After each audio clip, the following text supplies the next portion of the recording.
Hello everyone, हम इस video में कुछ हिंदी साहित्य के महत्वपूर्ण तथ्य देखेंगे और अपभ्रंश साहित्य के बारे में पढ़ेंगे। तो आप वीडियो एंड तक जरूर देखना और वीडियो पसंद आए तो लाइक शेयर कर देना, चैनल को सब्सक्राइब जरूर कर लेना। तो वीडियो शुरू करते हैं।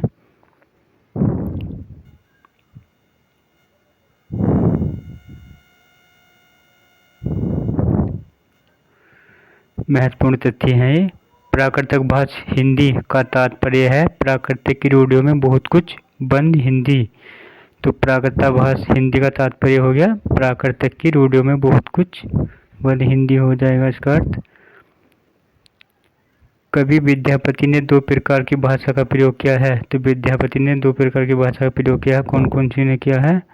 कौन कौन सी? प्राणी अपभ्रंश का किया है और नंबर 2 पर बोलचाल की देसी भाषा का प्रयोग किया है विद्यापति ने।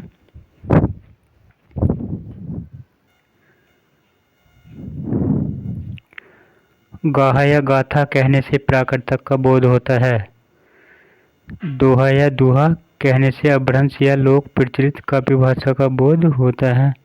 तो गाहा या गाथा कहने से प्राकृतक का बोध होता है और दोहा या दुहा कहने से अपभ्रंश या लोक प्रचलित काव्य भाषा का बोध होता है।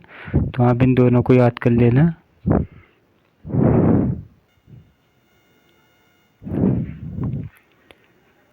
भरत मुनि 20वीं 30वीं सदी ने नाट्यशास्त्र में अपभ्रंश नाम न देकर लोक भाषा को देश भाषा ही कहा है। तो भरत मुनि ने क्या कहा नाट्यशास्त्र में? अपने अपभ्रंश का नाम न देकर उसको क्या कहा? लोक भाषा को देश भाषा ही कहा है भरत मुनि ने। अपभ्रंश या प्राकृतिक भाषा हिंदी की रचना विक्रम की शताब्दी से होने लगा है था। 7वीं शताब्दी से होने लगा था अपभ्रंश या प्राकृतिक भाषा हिंदी की रचना का प्रारंभ। 84 सिद्धों के नाम ये हैं। तो सिद्धे कितने हैं? 84 सिद्ध हैं। सिद्धों का नाम देखेंगे हम, कुछ सिद्धों के नाम देखेंगे। 84 तो बहुत लंबी हो जाएगी फिर वीडियो, तो देखते हैं कौन कौन से हैं। नंबर 1 पाते हैं लुईपा, कायस्थ के दे, लीलापा, विरूपा, डोम्बीपा, क्षत्रिय दे, सबरपा, क्षत्रिय थे, सरहप्पा ब्राह्मण थे,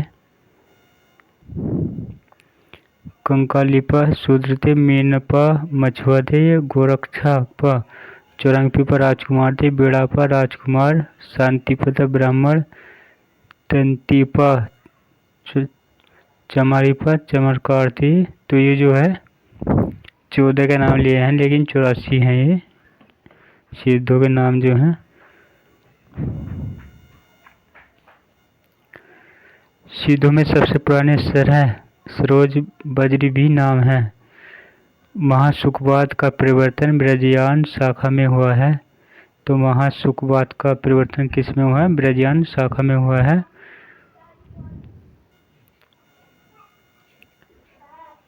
महासुख का अर्थ है आनंद स्वरूप ईश्वरत्व।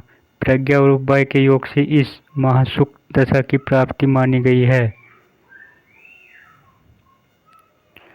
गोरखनाथ का नाथ पंथ मूल रूप से ब्रजयान शाखा का ही एक रूप है। तो गोरखनाथ ने कौन सा ग्रंथ लिखा है? नाथ पंथ लिखा है। किस शाखा का है? ब्रजयान शाखा का ही एक रूप है। गोरखनाथ ने पतंजलि के उच्च लक्ष्य ईश्वर प्राप्ति को लेकर हठ योग का परिवर्तन किया। तो हठ योग का परिवर्तन गोरखनाथ ने किया है। ब्रजयानी सिद्धों का लीला क्षेत्र भारत का पूर्वी भाग था।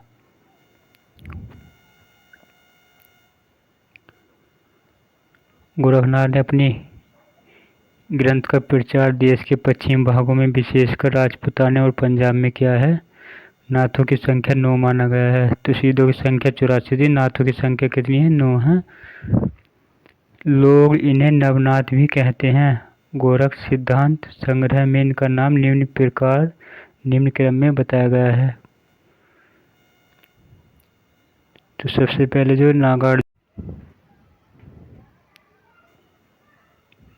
नागार्जुन, जड़भरत, हरिश्चंद्र, सत्यनाथ, भीमनाथ, गोरक्षनाथ, चरपट, जलंधर और मलयार्जुन, ये जो है 9 नाथ थे। अब अगला टॉपिक शुरू होता है हमारा अपभ्रंश साहित्य।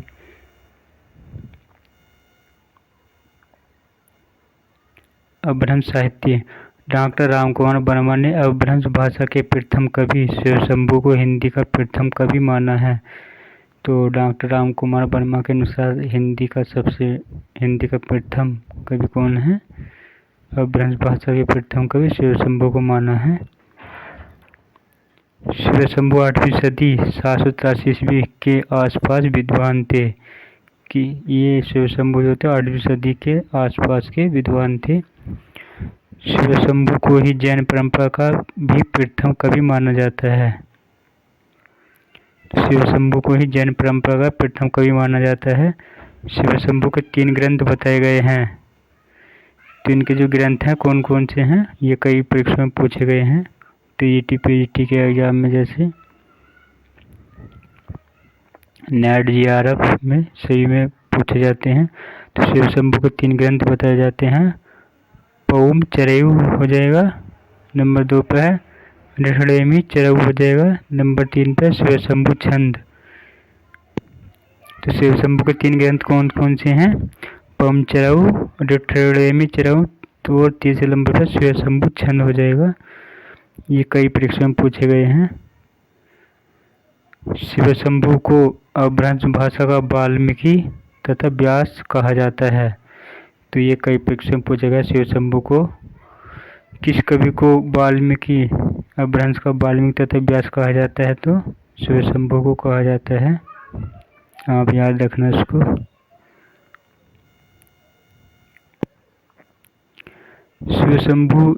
शिवशंभू ने अपनी भाषा को देसी भाषा कहा है। शिवशंभू के पौमचरऊ को उसके पुत्र त्रिभुवन ने पूरा किया था। तो शिवशंभू के जो पौमचरऊ जो थे उसको किसने पूरा किया था? इनके पुत्र त्रिभुवन ने पूरा किया था इनके ग्रंथ को। पौमचरऊ में राम का चरित्र विस्तार से वर्णित है। शिव सिंह सेंगर ने अपने ग्रंथ शिव सिंह सरोज में किसी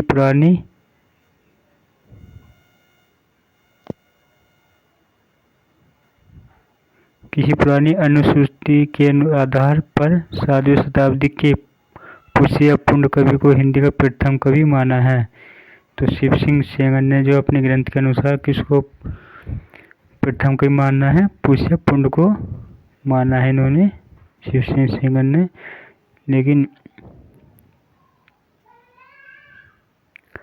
आचार्य हजारी प्रसाद द्विवेदी के अनुसार यह पुष्य संभवतः अपभ्रंश का प्रसिद्ध कवि पुष्पदंत है, जिसका आविर्भाव 9वीं सदी में हुआ है। तो हजारी प्रसाद द्विवेदी ने भी किसको माना है? पुष्पदंत को ही प्रथम कवि माना है।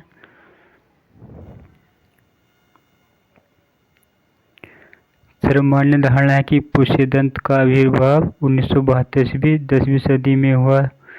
पुष्यदंत की प्रमुख रचनाएं हैं 63 महापुरुष, गुणालंकार, नंबर 2 पे है देव कुमार चरऊ व जसर चरऊ। ये पुष्पदंत की रचनाएं हैं। ये भी कई परीक्षाओं में पूछी गई हैं। कौन कौन सी रचनाएं हैं पुष्यदंत की? 63 महापुरुष, गुणालंकार, नंबर 2 पे है देव कुमार चरऊ, नंबर 3 पे जसर चरऊ।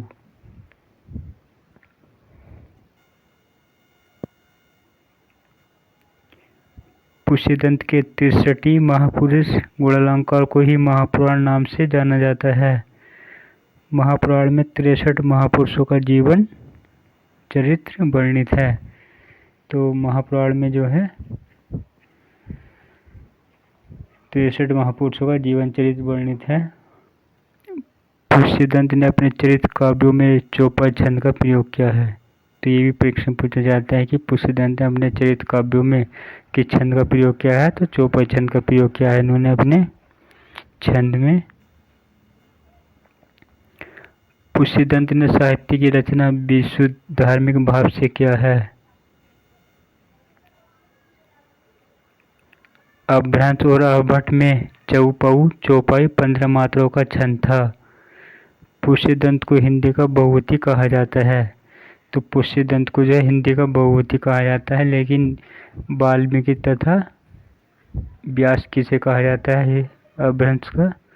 वह शिव शंभु को कहा जाता है। लेकिन पुष्पदंत को क्या कहा जाता है? इन्हें बहुभूति कहा है। शिव सिंह सेंगर ने पुष्य कवि को भाका की जड़ कहा है। शिव सिंह सेंगर ने पुष्य कवि को भाका की जड़ कहा है।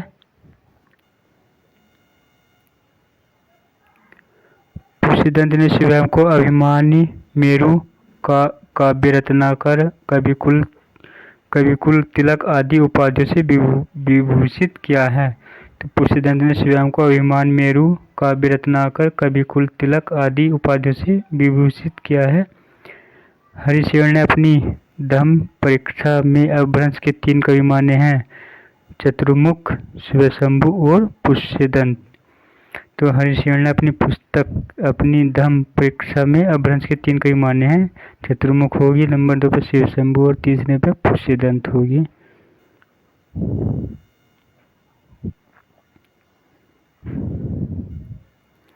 शिवशंभु ने चतुर्मुख को पदड़िया बंध का प्रवर्तक तथा सर्वश्रेष्ठ कवि माना है। तो शिवशंभु ने चतुर्मुख को पदड़िया बंध का प्रवर्तक तथा सर्वश्रेष्ठ कवि माना है। पदरी 16 मात्रों का मात्रिक छंद है। इस छंद के नाम पर इस पद्धति पर लिखे जाने वालों काव्य को पदड़िया बंध कहा गया है।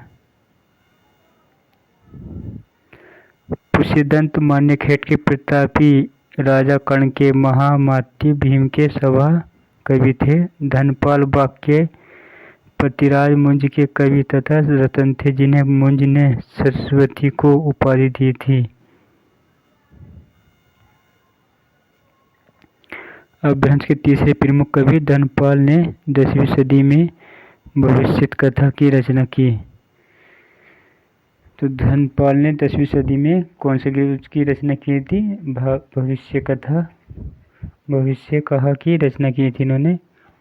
12वीं शताब्दी में जिन्ना सूर्य द्वारा लिखित ग्रंथ उपदेश रसायन रास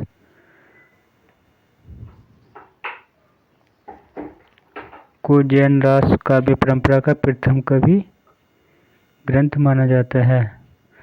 तो 12वीं शताब्दी में जिन्ना सूर्य ने कौन सा ग्रंथ लिखा था? उपदेश रसायन रास। ये कई परीक्षाओं में पूछा गया है। 1114 में लिखा गया था ईस्वी में। उपदेश रसायन रास अपभ्रंश भाषा का प्रथम रास काव्य है।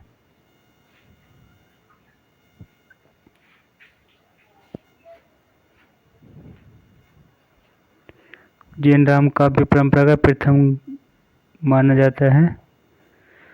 उपदेश रसायन रास अपभ्रंश भाषा का प्रथम रास काव्य है। रास काव्य परंपरा का हिंदी में परिवर्तन करने का श्रेय बृहदेश्वर बाहुबली रास 1184 ईस्वी के रचयिता श्री शालिवाहन सूरि को है।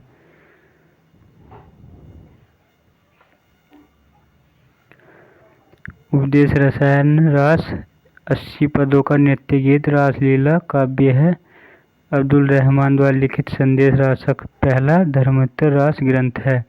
तो अब्दुल रहमान ने कौन सा ग्रंथ लिखा है? संदेश रासक। देसी भाषा में किसी मुसलमान द्वारा लिखित प्रथम काव्य ग्रंथ संदेश रासक है। ये भी आप याद रखना। इस प्रकार आपको वीडियो पसंद आए तो लाइक शेयर कर देना, चैनल को सब्सक्राइब जरूर कर लेना, चैनल को सब्सक्राइब करके बेल आइकन दबा देना ताकि हमारी वीडियो का नोटिफिकेशन आप पर पहुंचे। और thanks for watching this video.